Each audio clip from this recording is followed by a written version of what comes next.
Hey there, my name's Al. If you haven't been here before, this is going to be a little tutorial over the Hypershade in Maya just to get you started. Before we get there, if you love all things 3D, please subscribe.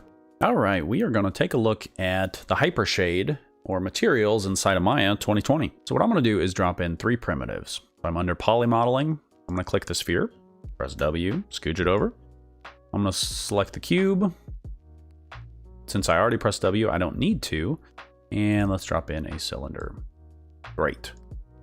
So what I'm going to do, it's located right up here. This blue ball is our Hypershade. So I can click that. It's also under, oh gosh, rendering. So Windows, rendering editors, and Hypershade.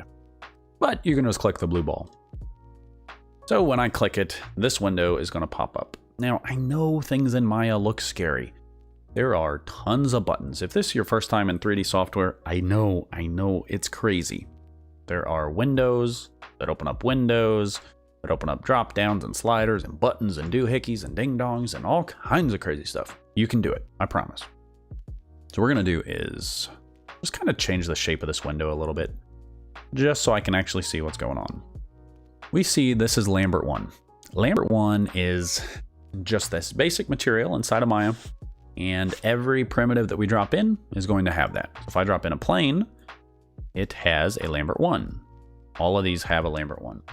So typically, I recommend just not adjusting this. Because if we were to adjust this, and let's change the color, right? Everything in my scene is going to be adjusted, and that's not what I want. My goal here is to make each of these objects a different color. So what I'm going to do is, under Maya, if I click under favorites Maya, there's Lambert. Or you could search for Lambert here, L-A-M, there's Lambert. Let's get rid of that. But there's Lambert. And when I click this, a new material ball populates. So now I have a Lambert 2. Awesome. What we're going to play with is very basic and just colors. So on the right hand side, we have the common material properties. If I click this little rectangle, I get color. Yay, color. So we have a color wheel, so we can change. Rotate this around to grab our color, and you'll notice nothing's changing. This is a preview, but we need to actually adjust here in the middle. So you can play with the wheel, this box, and all this is doing, you can see it's changing the hue, which is H, saturation, and value. So we're going to pick a color, and now we have this material ball, and we need to apply it to our object.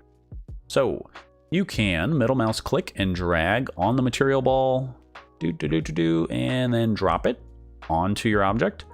Or you can select an object in your scene, hold right click, and then if you go to the 12 o'clock position, assign material to selection.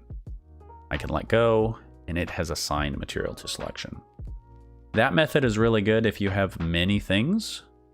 If I have 3 things, instead of dragging and dropping, or 100 things, I can create my material ball, select what I want, hold right click, assign material to selection.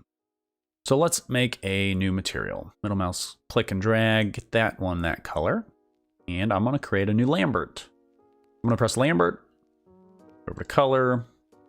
Remember, this is very basic stuff. Here's a green. These are just preset colors, and I can tweak it to my liking. Middle mouse click and drag. And let's do it one more. Let's get another Lambert in here. Lambert 4. Click color. And let's do like a blue. Oh yeah, that's nice. Nice color. Thanks for sticking around for the video. If this was helpful to you, please consider subscribing, and I will see you next time.